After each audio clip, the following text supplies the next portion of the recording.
একবার এক একটা ধরনের এই সন্ত্রাসী কর্মকাণ্ড এবং জঙ্গিবাদ সৃষ্টি হচ্ছে।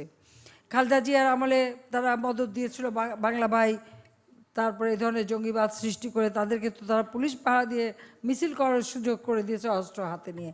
আমরা কিন্তু কখনোই জঙ্গিবাদকে প্রশ্রয় দেই না, আমরা দেব না, এটাই আমাদের প্রতিজ্ঞা। আমি কৃতজ্ঞ বাংলাদেশের মানুষের কাছে যে আমি যখনই আহ্বান করলাম পার্লামেন্টে যে সকলে এক হন, কাজে আপনাদের কাছে এটা অনুরোধ, আপনারাও প্রচেষ্টা চালাবেন যে প্রত্যেকটা এলাকায়, যেমন আমাদের মসজিদের ইমাম সাহেবরা তারা যদি প্রত্যেকটা তাদের নামাজের খুতবায় তারা যদি এই জঙ্গিবাদের বিরুদ্ধে কথা বলেন যে ইসলাম শান্তির ধর্ম, ইসলাম সন্ত্রাসের ধর্ম না, জঙ্গিবাদের ধর্ম না, ইসলাম হচ্ছে শান্তির ধর্ম, এই কথাটা তারা বলবেন।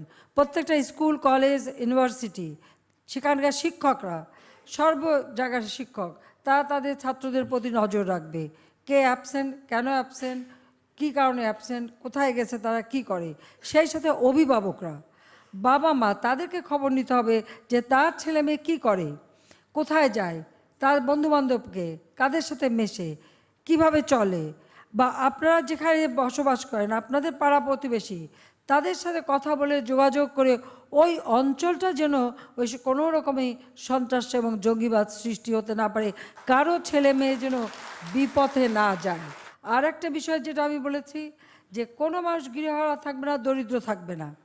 বঙ্গবন্ধুর বাংলাদেশ হবে দারিদ্র্যমুক্ত সোনার বাংলাদেশ।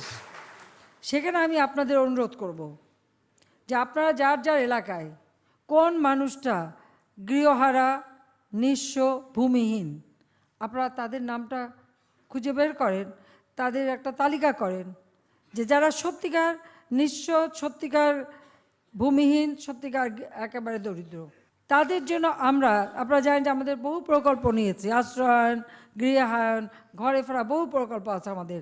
আমরা তাদেরকে ঘর বাড়ি তৈরি করে জীবন জীবিকার ব্যবস্থা করে দেব। বা আমাদের আওয়ামী লীগের নেতাকর্মীরাও চেষ্টা করবেন যে আমাদের একটা প্রতিজ্ঞা থাকবে যে এই বাংলাদেশে একটা মানুষও দরিদ্র থাকবে না।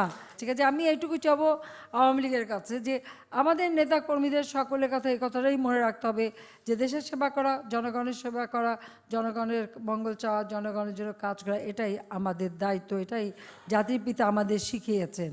শুধু হৈ হৈ করে বেড়ানো না, রাজনীতি একটা দায়িত্ব, রাজনীতি একটা দেশের জন্য, মানুষের জন্য কল্যাণ করার কাজ, সেই কাজটা আমাদেরকে করতে হবে। পাশাপাশি আমরা জনগণের জন্য কী কী কাজ করলাম সেটা জনগণকে জানতে দিতে হবে যে আওয়ামী লীগের ভোট দিলে, আওয়ামী লীগ ক্ষমতা আসলে আপনারা এই জিনিস পান এবং আরও পাবেন।